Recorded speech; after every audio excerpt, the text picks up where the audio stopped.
I had always viewed procurement as strictly purchasing, like purchase orders, but I didn't understand the strategic sourcing element of it. So as I started digging into that and realizing, wow, there's a lot of complex factors you have to consider when buying, and you really have to dig deep and know a lot about a lot.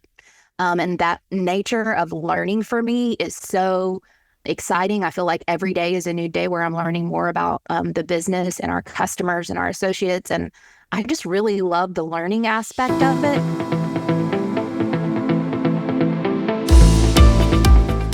Welcome, everyone, to this episode of Smarter Sourcing. My name is John Pavia, and today we are honored to be joined by Anna Hammons, Senior Director of Procurement at Sam's Club.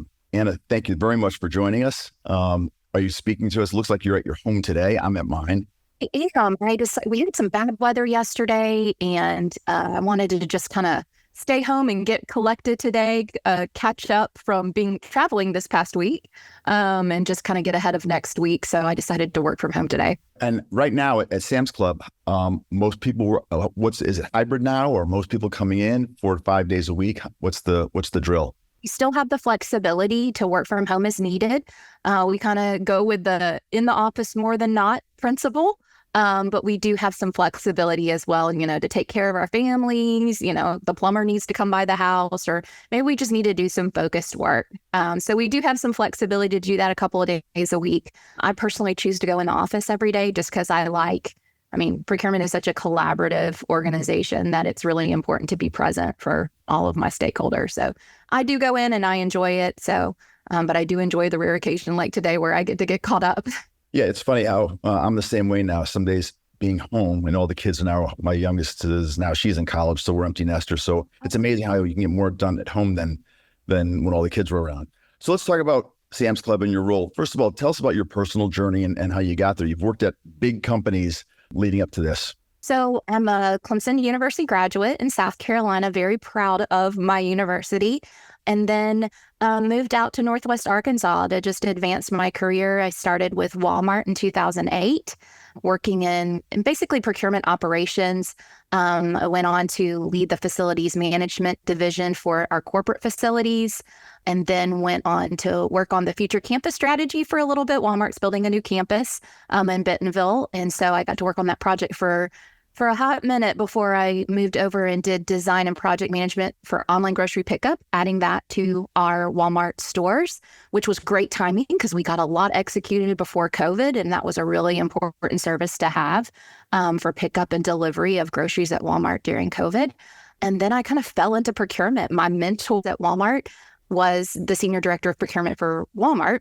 And he had a director opening and said, I think you get it. You have great relationship skills, great project management skills. Let's see how this goes. And I will never leave procurement. As a result, I absolutely love it. That's an interesting point. I started to interrupt, but why? And the reason I ask is so many people who end up in procurement didn't intend that wasn't their game plan when they left college. And so you have a similar story. Yeah, it really wasn't even on my roadmap. I had always viewed procurement as strictly purchasing, like purchase orders, but I didn't understand the strategic sourcing element of it. So as I started digging into that and realizing, wow, there's a lot of complex factors you have to consider when buying, and you really have to dig deep and know a lot about a lot.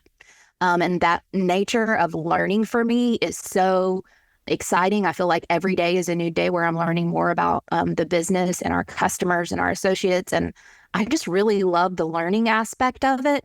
But I also love the aspect of enabling the business to make really great decisions, going into it, knowing all aspects, the risk, what options they have, and just being a resource. Like I find a lot of personal satisfaction in enabling the business to do what they do. So when you have someone join your group, and let's say they didn't spend their career or their college career, maybe their early days, if they're just starting their career and they end up in procurement. What's your opening speech to them in a condensed version about how procurement needs to align with the goals of the company? And which is, again, you said it before, you thought procurement was just buying. But it's such an interesting point from a sourcing and procurement standpoint, because aligning the interests or the ethos of the sourcing and procurement group with the overall goals and strategies of the company is so important. So what's your first welcome to procurement? Let me tell you what we're really about here. It starts in the screening process before they come to my team. So there's two words that are really important to me, and it's curiosity and care. I need to know that my associates are curious about how things work, how the business needs to achieve their goals, what their strategic goals are, what's important to them before they ever go into actually sourcing.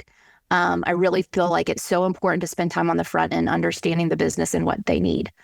And more than just being curious, you have to care that the business is successful because you recognize how important goods and services are for our organization to be successful. And so, I start with curiosity and care, and then we get into more of the strategic sourcing, the teaching part. We have great partners in legal that we work with to help them understand the contract management portion, what factors we can negotiate and what we can't negotiate out of the contracts, and really give them an overview of that end-to-end procurement steps from sourcing to contracting to purchasing to supplier performance management, risk management. So I spend a lot of time on the front end teaching because I think that we end up getting better results when they understand the why of everything that we do as the foundation and then apply each specific business needs to the process. And what's either a red flag or a green flag for you when you've got that newer person who you're coaching and teaching and you're saying, aha, they're getting it, the light bulb is going on, versus what, they're not getting it and they think this is just buying? That's a tough question. No. I think that's great because I actually thought about this week because I have a newer associate on my team and I saw the light bulb go on this week. And I think what I realized is that flexibility and agility of thinking, like I like for someone to prove me wrong. I like for someone to challenge my thinking because it means I'm getting to the best options for the business. So people who are strong at negotiation, but also flexible in you may tell me something I don't know, and leaning on suppliers to educate us about their business and what risks they see and what innovations they see.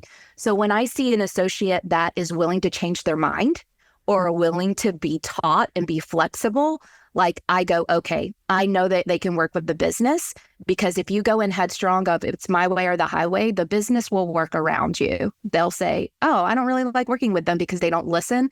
They don't care. They're not curious to know all that there is to know. They haven't thought of the downstream impacts of this decision. So if I can see kind of that agility and thinking and that willingness to be wrong, I'm like, okay, they're flexible. They'll get it. They'll be able to adapt. I love your comments on teaching because I was thinking about this before we met this morning, and I read Sam Walton's book. I think it was published back in 1992. I think it's a fascinating story. I don't know if you've read it, but absolutely, I think anybody in business, I don't care who you are, you should read the book because it really is all about customer service. I mean, if you're any kind of customer facing company, or even if you're not, your customers are other businesses. And, the stories in the book about him, long after he's the richest man in America, injecting himself into training classes and wanting to know, what are the employees, what are the managers being trained, being out on the floor, helping customers, customers didn't even know it was Sam Walton, helping them find something. It's an amazing, amazing book. You've worked at both Walmart and Sam's Club. And you're the one who brought up the subject of teaching, and you feel, especially in the early days of having a new associate, you take on a very big teaching role. At which company is that ethos, that DNA of understanding value, understanding service, leadership through service, which is Sam Walton's comment? Which one is that stronger at, Walmart or Sam's Club? Oh, that's such a great question. It shows up in different ways. So let me start with Sam's basic beliefs. So we work under 4 basic beliefs at Walmart and Sam's. Sam's is a segment of Walmart. So it's respect for the individual, it's service to the customer, striving for excellence, but doing it all with the foundation of integrity. And for me, it resonates so much with my personal values. From a culture at Walmart, I would say the culture at Walmart indexes pretty high on respect for the individual and customer service. So it's a large organization, and if you don't do your part, you really are messing up everybody else in the machine, right? And so the work at Walmart is you have a narrow role, but it goes very deep. Whereas at Sam's Club, you have a pretty much a wider responsibility, and it still goes pretty deep. It's a smaller organization. We have around 600 locations. So it's a little bit different than Walmart. And I think that at Sam's, it tends to be a little bit more focused on that speed and agility and striving for excellence. And it's very, very collaborative. So I've loved working at both, but I would say that I enjoy my work at Sam's because it is more broad and I have a lot of influence into a lot of different areas of the business. And I think procurement is highly valued. So my job fulfillment's a little bit different, right? I hate to say it. I love both companies. I think they're great, but I think both do a really good job of fulfilling Mr. Sam's values. And we teach it from day one to all onboarding of new associates. We talk about it a lot. And I think that really makes a difference in our culture. We talk about it a lot. Interesting. So tell us a little bit how your organization is structured in sourcing and procurement and with respect to Sam's Club, because it's a big organization. Even though it's not as big as Walmart, it's still big. And you guys do a lot of sourcing and you should buy a lot of things. Yeah. So I think the way we're structured today is we have a global procurement organization that is responsible for basically the enterprise as a whole. And so we have an international segment, we have Walmart US as a segment, and then we have Sam's Club as a segment. And so all three of those segments overlap, use a lot of the same goods and services. And where that happens, the enterprise global procurement team is really excellent in negotiating and kind of taking care of the enterprise as a whole. My team is Sam's specific. So for goods and services that are unique to Sam's, that's my area of responsibility. So things I wouldn't do are like corrugate box negotiations or plastic bag negotiations, things that are very highly commodity driven that we need across the enterprise is typically done by our enterprise global procurement team. Where Sam's is a little different is, we have food equipment that Walmart doesn't have. We have a cafe, so we have frozen yogurt and pizzas and hot dogs. And so it just kind of, it varies in what my world is, but everything I have is very custom and specific to Sam's. And so we're highly engaged with the actual business leaders within Sam's to take care of the strategic sourcing, the contracting, and the purchasing for things that are unique to Sam's. I support real estate. So we support a lot of the project ordering. A lot goes into getting all of the goods, services, and supplies that we need in our new facilities. And I do that for clubs and fulfillment centers and distribution centers. So any type of facility we support, as well as the supply chain organization. Probably the most fascinating part of my job right now is working with our supply chain team on automation. I am blown away with the options out there for picking, packing, robots. All of that it's so fascinating. So that's probably where I spend a lot of my time right now. Yeah, I was taking a look at what Sam's is, across the enterprise, I think, what Walmart and Sam's is doing with tech-powered ESP platforms on both sides. And so why don't you talk a little bit about that? Because I think technology and AI, it's changing the way sourcing, procurement, supply chain professionals, what they're using in their daily jobs. Things are changing in front of our eyes. Sure. If I look at it from a procurement specific landscape, automated processing, so RPA, and looking at like what bots can do for us that can advance processes, we certainly delve into that space. We also look at, contract AI and how does that help us with writing specific terms and expediting that contract writing process. We also have invested in some supplier management systems that coordinate all of the sourcing, contracting, and purchasing together in one place. So the enterprise has a point of view on all suppliers. We all have access to the same information, irrespective of what segment we're in. And then I guess on the tail end, we're still working towards some of our supplier performance management systems. I think that the industry as a whole struggles in that space a bit. And risk management. And I think those are probably, risk management is a big focus for me this year on tech solutions that would empower us there. But I feel pretty strong in the other areas. And I see the value in AI. I see also the risks with AI and what's to come. But I think the ways in which we are using it are very responsible and very helpful for the business. So what keeps you up at night when you start to talk about risk? What are those? I know there's more than just one thing, but if you were to narrow it Sure. down to a couple of things, saying, well, this is the thing I always think about as when I think about the worst case scenario, what would that be?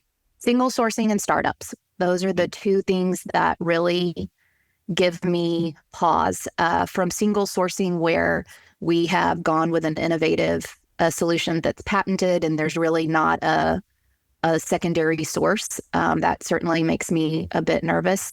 And then I think startups, by the very nature of innovation, you're going to end up doing business with people who haven't been in business for a long time.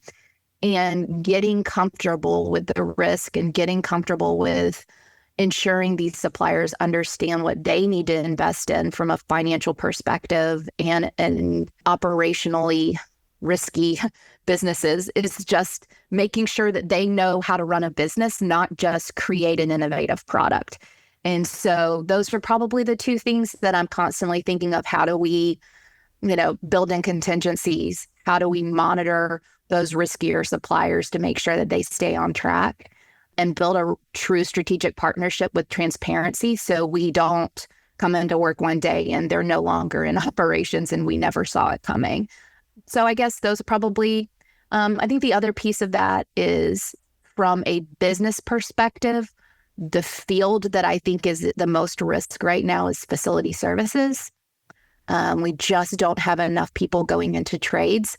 And so trying to partner with suppliers and organizations that promote high schoolers going into trade schools is something that is also top of mind, because we have a lot of equipment in our clubs and we need to keep it all running. And that takes electricians and plumbers and refrigeration contractors. And that's just an area of critical need that I think, anybody that has facilities has to be aware of.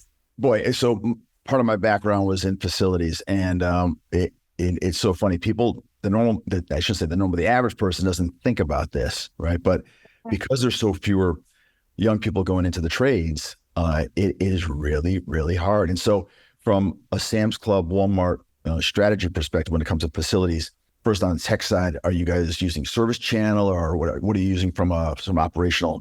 We do. That's our management system, and we utilize that. Sam's Club is a strictly third-party organization. So all of our maintenance is done by third parties, whereas Walmart's a little different. They have their own in-source trade technicians that have a number of stores that they're responsible for, but they do still implement and use third parties as necessary when it's beyond the scope of what the technician can do, or it's highly specialized, or the piece of equipment has a warranty that we would void if we don't use their service providers. So, I mean, there's some exceptions to it, but I really respect what Walmart has done in building a training organization to train their techs, to equip them with the tools and the resources they need, training videos. They train with our actual service providers at times on equipment and learn more so that they can be more effective. And, I think, the Walmart model is a really great model. They've tested out a lot of different models and it's really worked for them. And I think that that's impressive. I think that's just not the route that Sam's Club has taken at this point. So, but I think, we recognize we're going to have to invest in training. We're going to have to invest in, trade school partnerships and supplier partnerships to make sure that, there's enough technicians to service our facilities. Meanwhile, we're also looking at electrification of equipment because we're trying to reduce our fossil fuel dependence. And there's just a lot of things going on at the same time from a sustainability perspective that you have to take into consideration, especially how it impacts trades in their familiarity with these new systems. So my short question is, what do you tell a new vendor, a new service provider that's somehow gets to the point where they're meeting with you and they say, and you give them your stock speech of, so this is what our expectations are of our vendor partners, because as you know, Walmart especially has a reputation as being a very tough customer to have if you're a service provider, very demanding. It's like demanding customer, and it is. It's just big, and it's got a mature sourcing organization, so it is a demanding organization. So I'm sure you know that already. And so when the new vendor comes in, or the new service provider that's either been selected or in the process of being selected, what do you tell them that the expectations are on your end? I think it's really important. One of the things, we have some new leadership in our facilities team at Sam's, and I'm crazy about them. I think they're fantastic. But David and Lauren have spent a lot of time looking at the actual service level agreement. So each trade has a service level agreement that specifically outlines, here's our expectation. You'll clock in and you'll clock out. We need to know that you were on site and actually did the work, right? You'll provide pictures. You'll upload the information that's required into the system. And this is how you bill based on the criticality of the work order. These are the rates we will pay based on the criticality of the work order. And so they've done a really good job, I believe, communicating better what our expectations are. I also feel like we have invested in a field team that has a specific number of clubs assigned to them in the market. And they're a liaison to that club to say, okay, what work orders do you have outstanding? What do we need to prioritize? They work directly with the service providers to let them know how to prioritize the work that they have at the clubs where they're assigned, so that we're giving the service provider additional input on how to prioritize, how to work with the clubs effectively, where to find the parts, where to find what they need, and be a better resource for them and a better escalation point, because there is this tendency of like, there's the club and then there's the corporate home office, right? Who bridges that? And so our field execution team is a really great bridge between club level service and then the corporate office that actually, pays the bills, negotiates the rates, and so forth. So having that all in one organization, I think it's improving the service provider experience. I didn't ask this question before. So in the group that is dedicated just to Sam's Club and not across the enterprise, how large is that group in your group?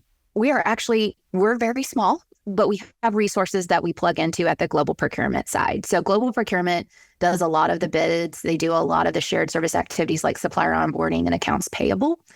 So some of that scope is off of my team. So really we focus on strategic sourcing, contracting, and then POs. And I have a team of 7 right now. And so we are extremely lean. Wow. Yes. So really right now we're a growing team. We're focusing on what other parts of Sam's that we want to take on, because right now we have operations, supply chain, and real estate. So we're kind of at this crossroads of who else are we going to add? Obviously merchandise stays on its own, but we do have marketing, IT, or tech. We kind of already support tech, but we need to fully support tech. HR, legal, some of the other support teams. And, COVID and the pandemic changed a lot. I don't want to spend the rest of the time speaking about how, because you were at Walmart during COVID. I was at Walmart during COVID. Yeah. And so I want to talk about that, but I want to first ask, has your seat at the table changed? Because when I talked to a lot of sourcing and procurement people, it sort of changed everything for some people, because and even the world, right? People didn't even know what most people didn't know what supply chain really meant. And they certainly a lot better after the pandemic. Yes. Toilet paper, right? So I'm curious, your role and just the role and the seat at the table that procurement had previously and where it is today. Have you seen a sort of a sea change in the last few years? Absolutely. Like, I am a reflection or a product of Sam's Club investing in procurement. So before I joined the team a year ago, before then, all procurement was done through global procurement. Well, with Sam's Club kind of being the smaller organization of the two, they wanted to have a focused procurement organization, especially in real estate and supply chain, based on spend and risk. And so my team exists as a reflection of their dedication to strategic sourcing, but also to better purchasing practices, better supplier relationship management. And so I do not take it lightly that they invested in me and my team. And I think that it's a reflection of how important it is to Sam's Club to get it right. Yeah, it's phenomenal. So let's talk a little bit about post-pandemic and at an operational or more of a tactical level, things that have changed, especially with respect to technology, automation, redundancy. What are some things that you are very focused on today that is a result of the pandemic, the supply chain crisis that we had during it, and what are those changes that you see today? I think that the same thing that keeps me up at night, the sole sourcing aspect that used to be more commonplace has certainly gone away. We always kind of have that try to disperse the business between more than obviously one supplier, but also have a next up plan. So the focus on contingency planning has completely changed. Before it was like, we'll just figure it out, right? But like now it's like, no, you really need to have an operational risk plan that says, if this happens, then this is what we'll do. And having that supplier the next ready up and the research done, instead of having to go back to the last time you ran an RFP and, frantically calling those that didn't get the awarded the bid and saying, can you help us? So I think our approach to that has changed a lot. I think our need for systems to keep everything accessible and quickly accessible so that we can respond with speed and agility, I think it helped us get the investments into systems that we've needed for a long time, so that there's greater transparency of who we're using, where they're, designated to be used. I just feel like overall, in a retail business, merchandising gets a lot of the focus, and because that is what we do, we are a retailer. But as you look at our operational expenses and trying to make sure that we, operate at a profit and keep our expenses low. I mean, Mr. Sam's principle is everyday low costs. It's everyday low prices for our consumers, but it has to be everyday low cost for our corporation in order to be able to continue on that value proposition. And so everyday low cost for us is, looking at goods and services and justifying, do we still need to be doing this? Do we still need, this specification to be what it is? And really working through business continuity is probably the biggest change. But I think the investment in systems has also been directly reflective of COVID experiences. How often do you engage with your major suppliers, service providers, where it's just to touch base with them? It's not over any specific transaction, but it's do you do that to sort of reinforce the relation, to just to maintain the relationship? Is that a big part of your job? Yeah, it is. So our largest suppliers, I have quarterly business reviews but we also have regular email communication, just checking in and following up. I've asked them to bring me innovative ideas or anything if they have an operational problem, or let me know early and often. But on the flip side, also let me know what I should know. So, when our competitors are moving to a different packaging, I want to know from my packaging supplier, not necessarily competitive information that I shouldn't know, but like, hey, other customers are starting to use this and they're having success with this. Do you want to look at it? Like, I expect my strategic suppliers to bring that information to me. From a services perspective, most of the day-to-day feedback comes from the actual vendor management team in facilities maintenance, and our field team that's actually working with the service providers. But service providers that are larger and have a large footprint, I do meet with them to check in and make sure that, they're receiving the service that they need from my team. But yeah, I think, it's more of I look at each business segment that I support, and it's usually about the top 10 suppliers that I have closer relationships with. So I'll finish with this. As we were talking about before, technology is changing. Technology as a result relates to sourcing procurement. It's changing everything. AI is changing everything, regardless of where you are in a company. Sam Walt was around today, and he took a look at what was going on, because some of this technology also creates less communication. I know it creates more electronic communication maybe, but it does create sometimes more distance between you and your customer, everyone and their customer and their vendors. So if he was around today and he was taking a look at AI and bots and tech and just automation, what do you think his words of wisdom would be to both Sam's Club and to Walmart? I think he would remind us that our people make the difference. You can have all the tools in the world in the AI, but if you don't feed it the right information, you're not going to get the best results back. We can have robots or robotics in our supply chain facilities, but we still have to program those robotics and interact with them. Most of our sites are blended sites. So that ecosystem has people picking, robots picking, people packing, machines packing. Like, it is an ecosystem where we have to coexist, and the technology is only as good as the user. And so for me, I think he would be proud of the work that we're doing to lower cost and help people live a better life. I mean, that's why we do what we do. But I think that he would remind us that our people make the difference, and we are only as good as our associates can serve our members and our customers. We can't forget that human element. But I do think that he would be proud of the work that we're trying to do to be tech enabled, so that the customer can have what they want, when they want it, how they want it, where they want it, right? Like, we're an omni retailer now, and we are trying to make it as easy as possible for our customers and our members to have what they need, and at a price point that helps them live a better life. So I'm really proud of the work that we do. I feel like, for as big as we are, I know that puts a giant kind of bullseye on us at times, but I do know that the people that I work with are really great people who really care about our associates, and they care about our members and customers. And I think that aligns really well with what Mr. Sam expected of us.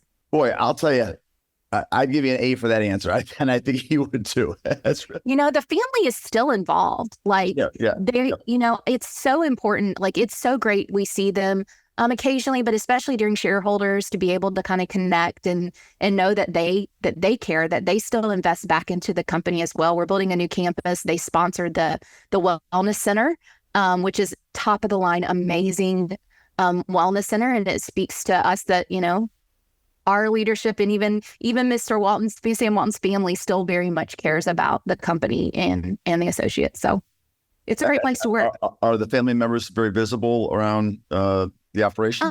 Well, yes and no. So our Greg Penner, who is Rob Walton's son-in-law, he's our chairman. He's very visible. I see him regularly.